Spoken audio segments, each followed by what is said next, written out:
ليه دايما ظروفي معنداني؟ بجد بجد ليه اجيبها كده تجيلي كده؟ اجيب الحامل ما لاقيش مساحه في التليفون. يعني اعمل ايه؟ اعمل ايه؟ والله العظيم انا تعبت. حسبي الله ونعم الوكيل. مش فيكو. الظروف اللي معنداني، مين اللي كانت بتغني ظروفي معنداني دي؟ كانت قصدها عليا. تعالوا هنعمل مع بعض ايه؟ زبادي. هنعمل مع بعض اي حاجه. اي حاجه بتتعمل هنعملوها مع بعض.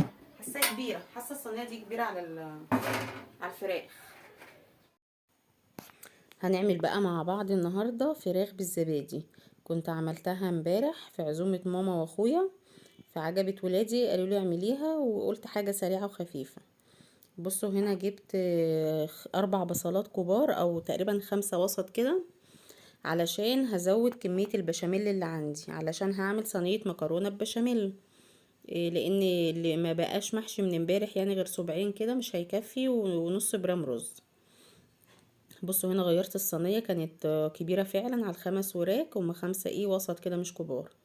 انا ضربت هنا الطماطم والبصل والفلفل، هاخد نصهم اتبل بيهم الفراخ، والنص التاني هتبله على يعني هشوحه كده على النار للحمه المفرومه. تمام، انا عندي لحمه مفرومه من امبارح يعني. خلينا واحده واحده مع الفيديو. هنا حطيت البصله والطماطم والفلفل الاخضر في الصينيه، وحطيت عليها فلفل وملح بس. الزبادي دي بقى بتنقل الفراخ في حته تانية، بجد جربوها. ما بتديش يا بنات ريحه لبن ولا طعم زبادي ولا اي حاجه من الحاجات دي، لا لا لا، بتبقى جميله جدا. بصوا الفراخ مغسوله زي الفل. همسكها بقى كده اخلي بين الجلد واللحم و... واحشيها من الخلطه دي، بتبقى جميله. انا النهارده كنت قايمه ايه يعني، ما دخلتش المطبخ غير على الساعه 5 كده، لان كل يوم الصراحه بدخل من الظهر ما بطلعش غير المغرب. بصوا سبتها بقى على جنب كده تقعد ساعه في التتبيله دي، وبعد كده هنزلها ايه في الفرن تستوي. هنا بقى حطيت الطاسه علشان احط فيها البصل، حطيت شويه زيت، هنزل بقى بكميه البصل اللي باقيه كلها. البصل ده زي ما قلت لكم انا ضرباه في الكبه بفلفل اخضر وطماطم. وحطيت برضو جنبي حله ميه تغلي علشان اسلق المكرونه. انا كنت متكلمه في الفيديو يعني وكده، ما كنتش ناويه اسجل، بس لقيت ان الفيديو ساعه، فقلت ده مين اللي هيتفرج عليا ساعه؟ اللي ما بيتفرجوش عليا 3 دقايق هيتفرجوا عليا ساعه. فمنتجته، عملت مونتاج يعني وكده للفيديو. قصيت منه كتير وقلت اسجل طبعا، لان كده باظ الصوت، ما بقاش راكب على الصوره. جود بتعمل عصير المانجا، بتساعدني يعني. لازم تخلوا بناتكم يساعدوكم في المطبخ عشان يتعودوا على كده، مش يروحوا يمسكوا التليفونات ويقعدوا في الاوضه ويطلعوا على الاكل. ما يرضيش ربنا، مش بتبقى تربيه. البنت ما بتنفعش ولا نفسها ولا جوزها ولا بتنفع اي حد بلا وكس. علموا عيالكم كده زي جوجو الجميله دي، الله اكبر عليه. ايه؟ وغسلت لي الفراخ، والله لقيتها غسله لي الفراخ بليمون وخل وملح ودقيق زي ما بنشوف نعمل بتعمل.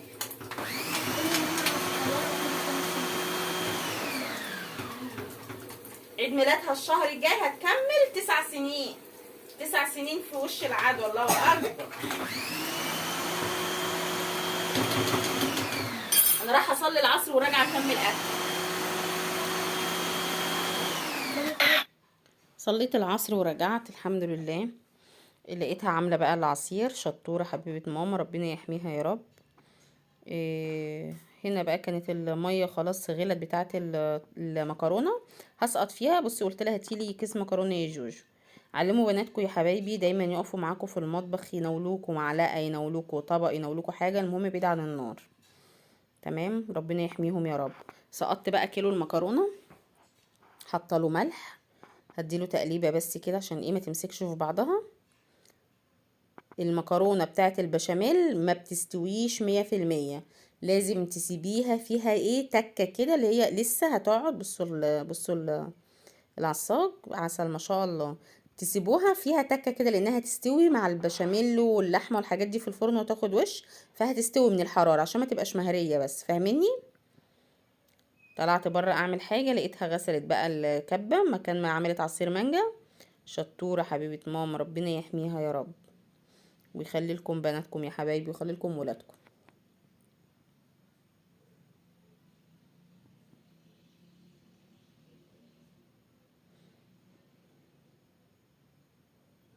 جيت لها بقى عشان اكمل معاها، لان احنا كنا دخلنا خلاص، يعني فاضل على المغرب حاجات بسيطه. بصوا هنا انا كنت بتكلم فعلا، يعني كنت مسجله اصلا على الفيديو، كنت سايبه الفيديو بطبيعته خالص، بس يلا الحمد لله. ببص هنا على الفراخ، لان انا حطيت الفراخ في الفرن. كنت ببشر بقى حته جبنه موتزاريلا عشان احطها على اللحمه المفرومه في قلب المكرونه كده. ولا عارفه هي بتي بتقولي ايه يا حاج؟ بتتكلم بتقولي مانيش عارفه. شلت المكرونه بقى من على النار، ودلوقتي هعمل في نفس الحله بعد ما شطفتها كده هعمل البشاميل. البشاميل الاكله الوحيده اللي بتبقى مواعينها كتيره قوي. بصوا هنا حطيت معلقتين سمنه بلدي، وهحط شويه زيت، بس زيت نضيف بقى.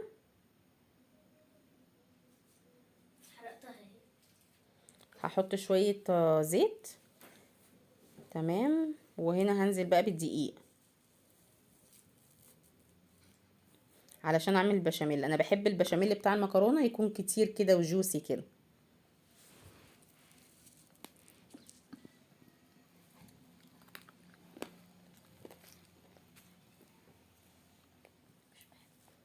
بصوا هفضل اقلب فيها كده، مش هسيبها علشان لحد ما ابدا احس ان هي لونها بقى مصفر كده شويه، مش بني لا مصفر، دي استوى. هنزل باللبن او الشوربه بقى على حسب ما انتوا بتعملوا. انا بعملها باللبن، نصها لبن، وبكمل الباقي ايه بكوبايه ميه كده ولا حاجه.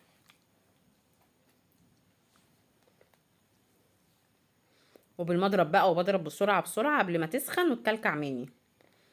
بس هي الحمد لله ما كلكعتش وكانت زي العسل. بصوا بالمضرب بسرعه بسرعه كده.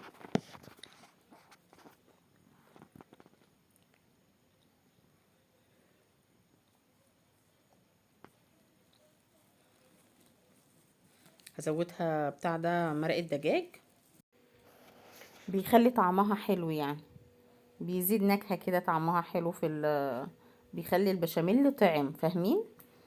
لقيتها محتاجة كمان بق مية كده، حطيت لها وسنة ملح كمان، رشة ملح، شوية فلفل، واقلب. ما بحطش ازيد من كده على البشاميل. في ناس ما بتحبش تحط فلفل اسمر، بس انا بحب طعم الفلفل الاسمر في الاكل كله يعني عامة. هنجيب بقى الصينية اللي هنعمل فيها، هنحط لها بس ايه معلقة بشاميل، كبشة بشاميل كده. بصوا دي المكرونة حطيت عليها نص البشاميل، وهقلب عشان يبقى ايه البشاميل في المكرونة كلها، فاهمين؟ هفضي بقى نص البشاميل في الصينية، هسويه بقى كده زي ما انتم شايفين، وامسك بقى العصاك ده كله كب كله.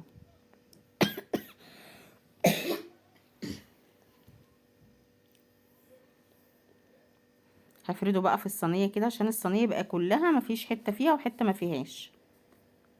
والله كان طعمها زي العسل. هحط لها بقى التركية ديت الجبنة الموتزاريلا. المرة دي قلت ايه هحطها جواها مش فوقيها، والمطه بتاعتها كانت خفيفه على فكره يا ولاد. جبنه دومتي ديت المطه بتاعتها خفيفه قوي قوي، عايزه بتاع 10 اكياس عشان تبان المطه بتاعتها. حطيت بقى بعد ما حطيت الموتزاريلا حطيت كبشه بشاميل كده تاني بقى على الخلطه كده، ايه دي تركيه من عندي انا. بعد كده حطيت بقيه المكرونه، هنزل عليهم بقى ايه بالبشاميل بقى. بصوا بصوا ما شاء الله ما فيش واحده باينه، البشاميل كان مظبوط وزي العسل. اللهم صل على النبي، اللهم صل على النبي. يا حلاوة بشاميلك يا عبير. بصوا الحلة دي بقى مش هنرميها، ده احنا هناخد اللي فيها، هنحط بضاية ورشة فلفل ورشة ملح، وبالمضرب ننزل كل اللي في الجناب ده. بصوا دي بقى اللي بتدي الوش العسل ده. بصوا هنزل فيها، هنزل بيها كلها كده في الصينية. وبعد كده بقى عشان الخلطة دي نزلت لتحت كده، فايه هموها كلها مع بعضها كده. بصوا ما شاء الله البشاميل كتير وعسل ازاي جميل. على الفرن بقى على طول، ورحت مولعه على الفرن. تيجي بقى للمواعين. البشاميل الاكله الوحيده اللي كراكبها كتير، فلازم قبل ما اعمل اي حاجه، لان المطبخ عندي صغير والحله بتاعه المطبخ صغيره، بيبان فيها اي مواعين. قلت اغسلهم بسرعه بسرعه كده وانا واقفه، والاكل في البوتاجاز.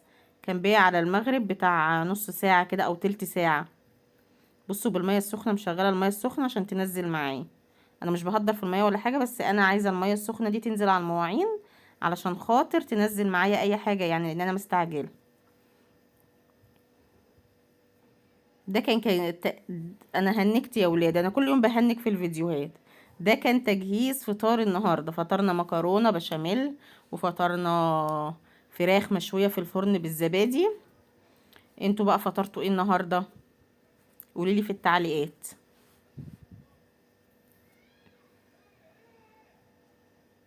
قلت افضي الحوض بقى بسرعه بسرعه كده. هنغسل برضو المصفى الكبيره دي والحاجه الكبيره دي، عشان الدنيا متبقاش مكركبه حواليا اول باول كده. ودي الحله برضو اللي سلقنا فيها المكرونه وعملنا فيها البشاميل.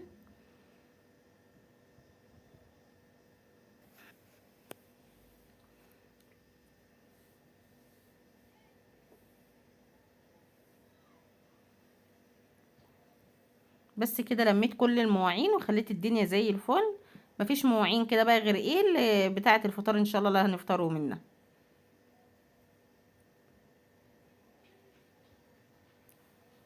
هنضف بقى الرخامه كده شويه ميه وامسحها بالفوطه، والحمد لله.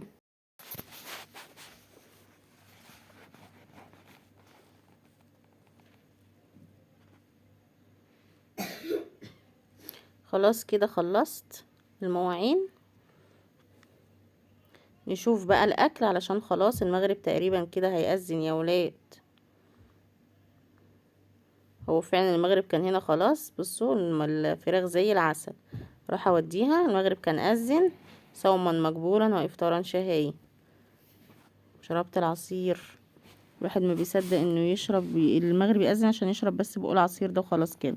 بقول لكم مية مية. كان في نص برام رز وكنت بسخنه برضو كده على البوتاجاز من فوق. والمحشي ده هحطه في الفرن. بصوا المكرونه طالعه زي العسل. رحت وديتها برضو، خفت اديها لعيالي عشان سخن عليهم. اديته الاطباق بس كده والسكينه والحاجه دي. والحمد لله فطرنا، ربنا يدومها نعمه يا رب، يحفظها من الزوال. جيت بقى المطبخ بعد الفطار، بعد ما غسلت المواعين، قلت اعمل طبق قطايف وكوبايتين شاي ليا انا وابو مصطفى.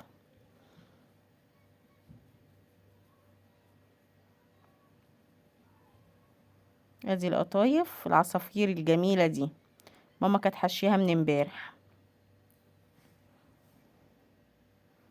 انا في اللبانه اللي هناك دي بتاعه اللبن دي اصلا محضره العسل جاهز، يعني بحمر واحط في العسل على طول. صبيت هنا كوبايتين الشاي. والقطايف بقى على النار بتتحمر اهي. بصوا ما شاء الله زي العسل. والقطايف الصغيره العصافير دي بتبقى حلوه قوي يا ولاد.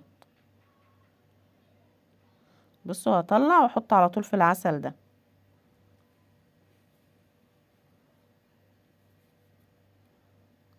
احلى حاجه انا قبل رمضان جهزت كيلو سكر، عملته شربات للكنافه والقطايف عشان يبقى جاهز على طول. حطيت شويه تانيين وكده خلاص خلصت. التانيين بقى هيطلعوا احطهم برضو ايه يتصفوا. هحطهم في العسل وكده خلاص. يومي خلص معاكم. ناكل القطايف، وكل سنه وانتم طيبين ومع السلامه.